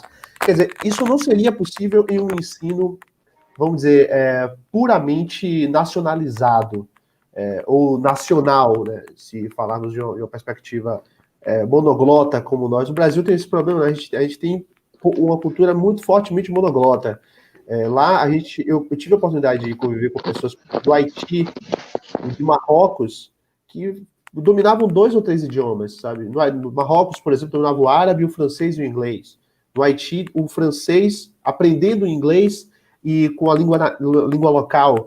E no Brasil, o português ele penetra tão fortemente em nosso imaginário, parece que a gente não consegue se articular com mais fluidez em outro idioma. E aí, diante desse tipo de variedade, experiências, o docente tendo que reagir no momento àquilo, mostrou para mim, que sou da área de filosofia, o que é mais importante no pensamento, na atividade filosófica, que é a reflexão espontânea em busca de uma unidade de pensamento. O professor, então, procurava essa unidade à luz da diversidade de opiniões distintas e contrárias, às vezes, e totalmente, como eu disse, imprevistas ao seu programa inicial de pensamento. Então, isso foi o que foi mais rico para mim, além da experiência com as bibliotecas, né? Porque, assim, a infraestrutura que eu destaquei, quer dizer, eu tive a oportunidade, por exemplo, estar na universidade que já tinha livro suficiente para mim. Mas quando eu pesquisava livros que não tinham na universidade, eu era capaz de pedir por um mecanismo chamado Borrow Direct. E ele solicitava de qualquer universidade do país, cara. Então chegou para mim livros da Califórnia, da Pensilvânia e tal, e eu estava em Boston. E chegou com uma semana de distância desde o período que eu solicitei. Quer dizer, isso é levar realmente a sério o estudante, né? Quer dizer, eles não querem dar problemas para o estudante. A obrigação do estudante é apenas estudar e nós vamos dar todas as condições para isso. Então, essas foram as duas grandes experiências que eu tive lá. A ruim foi com relação à comida, porque quem sai da Bahia fica sentindo falta da comida daqui. Mas só isso. Você falou de comida, agora eu lembrei, quando a professora Joana comentou da experiência dela na Finlândia, não foi isso? Finlândia? Quando eu estive um ano em Paris, eu fiquei num apartamento na Casa do Brasil, na cidade universitária de Paris. Então, eu fazia parte da comissão. Tinha pessoas do mundo inteiro lá. E eu fiz o meu aniversário num espaço comum. E aí eu tinha já vários colegas e amigos e eu resolvi fazer uma feijoada. E eu consegui a maioria dos ingredientes. E eu fiz, eu acho que uma feijoada para umas 50 pessoas, não tenho certeza. Consegui a cachaça, consegui o mais a maioria importante. dos ingredientes. Fizemos caipirinha, francês e estrangeiros adoram a nossa caipirinha, e eu tenho fotos disso, depois eu posso até compartilhar. Foi uma das melhores experiências que eu fiz, e eu chamei os meus professores, o conselheiro científico e o meu orientador de lá. Eu acho que foi a melhor parte da minha estada lá, foi isso, porque são os aspectos sócio-histórico-culturais que fazem com que a gente estabeleça outros laços além do laço acadêmico, né? Então, isso é uma experiência muito importante. Bom, agora, a gente já está quase se encaminhando, mas eu vou destacar aqui algumas reflexões de participantes que têm a ver com a fala do professor Robério. E aí eu vou destacar aqui, só clicar, né, Paulo? Isso. Marla, ela diz, internacionalização não é somente mandar alunos e professores para fora. É necessário entender que o fato de também receber pessoas de fora faz parte do processo. Tem mais outras que estão mais ou menos nessa mesma linha. Deixa eu ver aqui.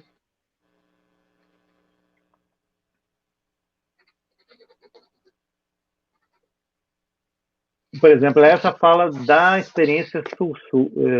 Não é bem Sul-Sul, mas enfim.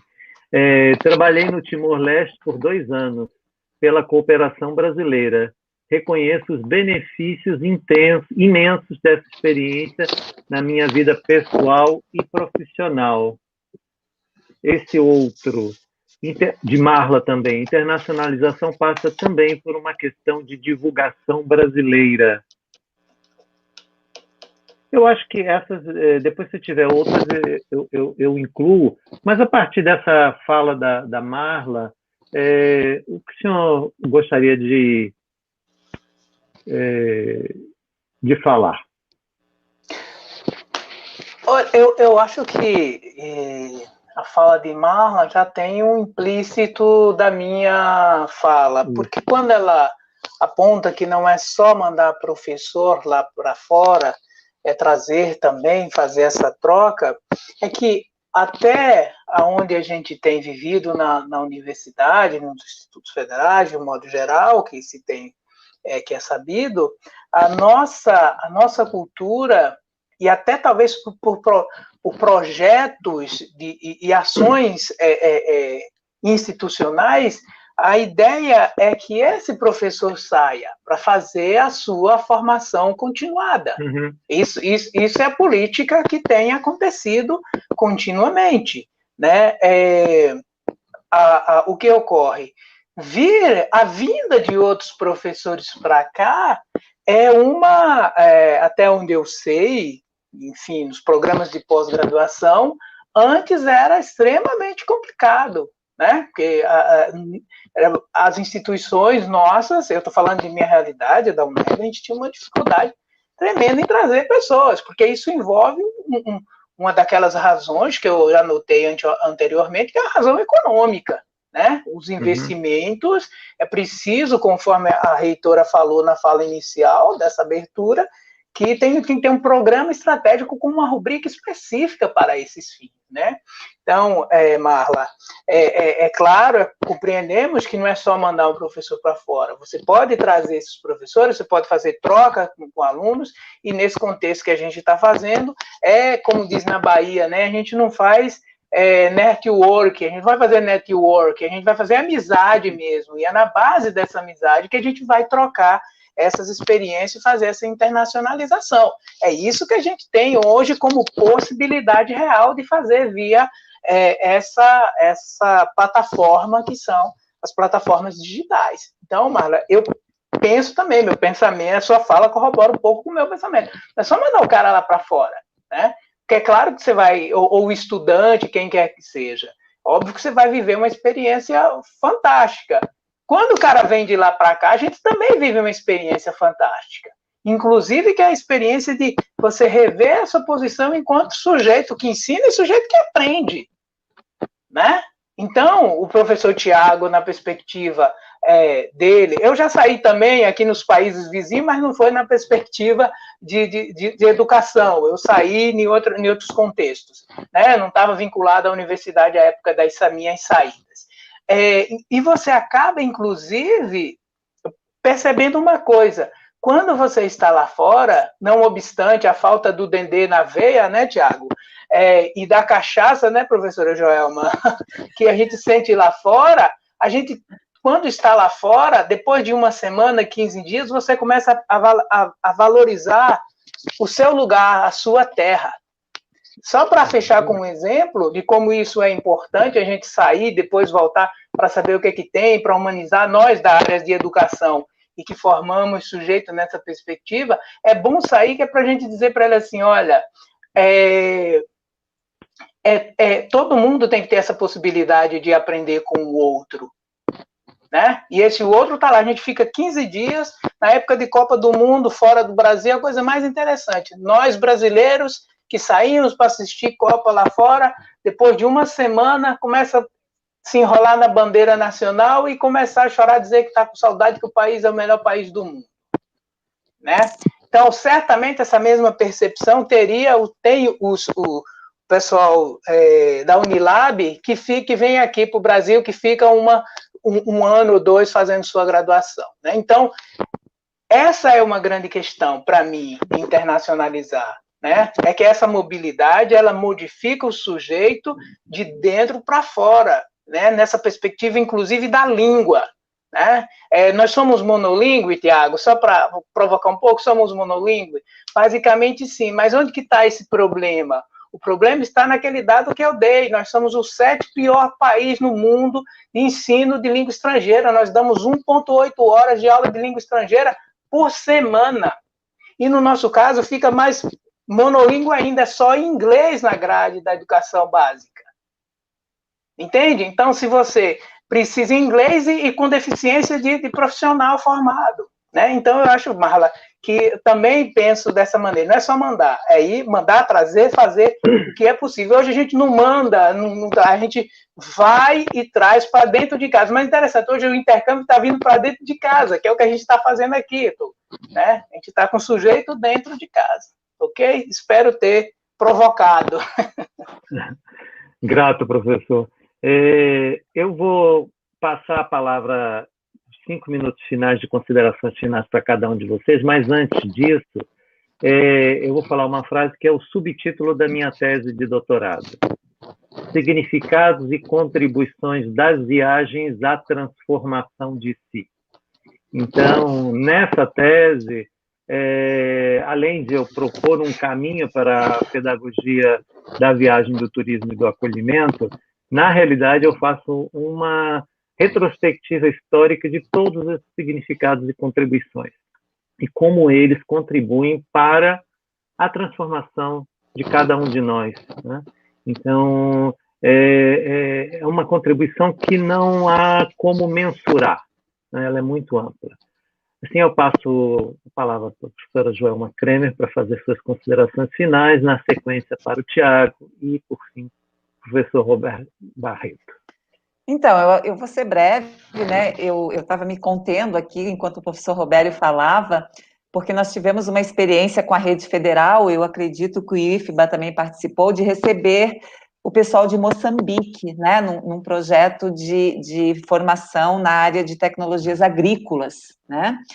Foram 2 turmas de 30 estudantes que vieram para cá e a primeira turma mesmo rodou o Brasil, né? A gente tentou fazer um projeto onde que eles começavam no norte e terminavam no sul. A segunda turma ficou mais localizada, cada grupo num lugar, assim, né? E isso eram professores, né? Muitos recém-formados lá, que estavam vindo, e eles falaram assim, nossa, eu participei especialmente da primeira turma do projeto, do trabalho de conclusão, que a gente ficou com 1 semana com eles aqui em Brasília. Então, os relatos eram do tipo, a gente achou que ia vir para o Brasil e ver só grandes propriedades rurais, né? Mas nós nos deparamos com pequenas propriedades, com situações muito similares à do nosso país. Então, uma coisa também que a gente sempre busca quando a gente vai para fora é encontrar relação, né, com o nosso, né? O nosso olhar acaba enxergando mais. Aquela história do aborígene da Austrália que saiu para Nova York e a primeira coisa que ele viu foi como se carregava a banana de maneira diferente, né? Então, a gente sempre leva esse nosso olhar para fora também, né? E as dificuldades de linguagem, por exemplo, eu tive a oportunidade de ir para a Rússia, né? E na Rússia, aquela forma de escrita ela é incompreensível, né? Os russos não falam inglês, na sua grande parte também, eu acho que também são monoglotas, né? Enfim, mas foi muito engraçado, porque eu entrei numa casa de souvenirs, os meus pais estavam comigo, e a gente falando português entre nós, e uma moça nos atender em português, né? Daí eu perguntei, nossa, mas você é portuguesa? Eu perguntei, né? Porque brasileira, naquela circunstância, seria difícil. E ela falou, não, eu estudo português, né? E daí fomos conversando, ela era amiga de um amigo meu brasileiro, então o mundo também é um ovo, né? Quando a gente começa a se dar a oportunidade, né? De conversar, né? A gente acaba descobrindo, assim, que as distâncias, elas são meio relativas, né? E com essa aldeia global que nós vivemos de tecnologia, elas tendem a ficar muito, muito mais. Embora a gente tenha aí tradutores, né? Estava vendo uma propaganda aqui numa rede social antes que, o tradutor que traduz para qualquer língua, você não precisa mais aprender, mas o aprender que é o barato, né? Aprender outra língua que transforma a nossa mente, transforma, né, o processo de entendimento das coisas. O professor de filosofia aí, né, melhora muito a nossa capacidade de filosofar. Então é isso, gente. Eu acho que pena que a gente realmente ainda não tem uma política bem forte estabelecida nesse sentido. Eu acho que é uma perda a gente não ter isso. Mas enquanto tiver gente sonhando com isso, quem sabe, né? Quem sabe as coisas continuem aí com a possibilidade de acontecer. Muito obrigada a todos, obrigada pela oportunidade, obrigada a Paula, né, que fez esse convite, e foi um prazer conhecer todos vocês. Obrigada. Obrigado, professora Joelma Kremer. Eu, por acaso, tive uma aluna no mestrado profissional em turismo que ela veio da Eslovênia. E ela veio fazer lá na Universidade de Brasília, e ela falava um português perfeito. E eu falei, mas o que levou você a estudar português e a vir ao Brasil para estudar turismo na faculdade de turismo da UNB? e ela me contou a história dela. A avó dela via a novela Escrava Isaura, traduzida, mas ela gostava das músicas e do som das músicas brasileiras. E ela se interessou e foi estudar português. E ela se tornou tradutora, intérprete, e fazia trabalhos para o consulado brasileiro lá. Eu falei, olha como realmente os aspectos socio-histórico-culturais influenciam de tal forma que a gente vai encontrar o português, a cultura brasileira, em vários lugares que a gente nunca imaginaria encontrar, né? Então, é só para ilustrar também essa sua experiência. Professor Tiago. Bom, não vou falar muito, só quero agradecer a presença, o convite e a possibilidade de presenciar a fala dos meus dois companheiros de mesa e transformar o que para mim são intuições em conhecimento minimamente técnico, porque eu não sou da área deles e tenho apenas alguns insights que me pareceram corresponder muito bem ao que eles veem de uma perspectiva mais científica e completa. Então, agradeço a Paula pelo convite e pela oportunidade de estar com essas pessoas. Agradeço também as pessoas que participaram, vi aqui alguns depoimentos no YouTube, de pessoas que, enfim, corroboraram as nossas falas e acrescentaram algumas coisas, a mediação do professor Biagio e, de um modo geral, a quem organizou esse evento. E finalizo com uma rápida provocação, um pouco mais filosófica, dizendo o seguinte: a professora Joelma disse que é importante, de fato, que nós sonhemos, né, com os rumos que a educação voltada para a internacionalização possa tomar. Mas é importante também que a gente sonhe com uma consciência mais esperançosa do que otimista, porque o otimismo é uma espécie de atitude contemplativa em relação à realidade. É uma atitude de quem prevê coisas e que espera. Mas a esperança não, a esperança é a consequência de nossas ações e não a causa delas. A gente primeiro age e a proporção que age, o mundo se dilata em novas perspectivas que não eram antes previstas. E eu espero, então, que nós possamos incorporar mais a esperança na ação, quer individual, quer coletiva e institucional, e menos a atitude otimista, né, de esperar que as instituições sozinhas façam alguma coisa. Eu acho que é mais ou menos o que os meus colegas já fazem e que eu gostaria de fazer também. Um abraço, boa noite a todos. Grato, professor Tiago. Professor Robério. Eu quero começar agradecendo a Paula, a professora Daina Barbosa, aí do Campo Salvador, que me convidou para esse momento de aprendizado. Fiquei mais tranquilo com as percepções de dentro da política apresentada aí pela professora Joelma. Essa provocação da internacionalização feita no relato de Tiago é bastante significativa para a gente, enquanto professor e formador de professor, entender de que lugar a educação linguística e filosófica, tecnológica, elas se imbricam, né, nesse momento.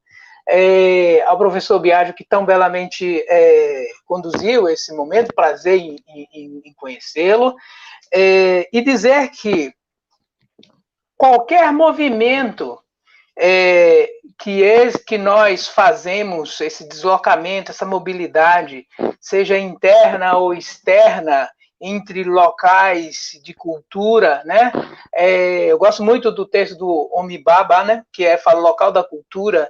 Esses lugares de cultura, elas nos transformam, né? Então, a gente tem que começar a pensar nessas possibilidades, nessas mobilidades de aprendizagem que nos transformam. Essas mobilidades sejam físicas, cognitivas ou virtuais hoje, né? Então, assim, uma coisa que nos relatos, na fala do professor Biagio, da eslovena que aprendeu português, eu quero pontuar que o quão a novela brasileira, embora criticada por muitos, prestou muitos serviços à comunidade mundial, né? Esse relato tem uma coisa muito que a gente tem que destacar nas pessoas, que é a questão da motivação intrínseca eu preciso criar, principalmente no campo da aprendizagem, as pessoas precisam estar motivadas para aprender. Às vezes elas precisam de um empurrão, não, elas precisam de um afago, né, de um afeto para dizer, olha, está na hora de acordar, de perceber que é possível, que é capaz de, com amadurecimento, com contatos, com construção de rede e compartilhamento, a gente consiga se mover de um lugar a outro e, portanto, nos formar com cidadania e humanidade. Então, eu quero agradecer à instituição por ter me convidado, em nome das pessoas já citadas, e dizer que foi um prazer ter esse momento de aprendizagem com todos vocês. Muito grato.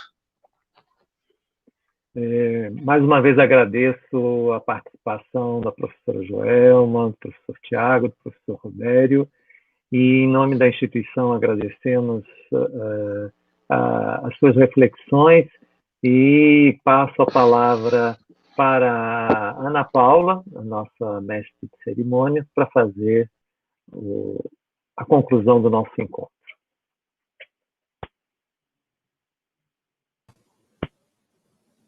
Agradecemos a toda a audiência, né, que está conosco até agora, participando dos comentários, perguntas, com suas contribuições riquíssimas. E, em nome da comissão, quero informar que amanhã, às 16 horas, teremos a palestra intitulada O Desafio da Ciência em Tempos de Covid-19, que será ministrada pelo professor Dr. José Pataner, que é bioinformata do Instituto Butantan. Então, não percam a programação, né, que será durante toda a semana. E no chat alguém colocou que gostaria de ver os slides da professora Joelma. A comissão vai ver como disponibilizar isso, né, talvez pelo site do evento. E desejamos a todas e todos uma boa noite. Encerramos aqui a nossa programação de hoje.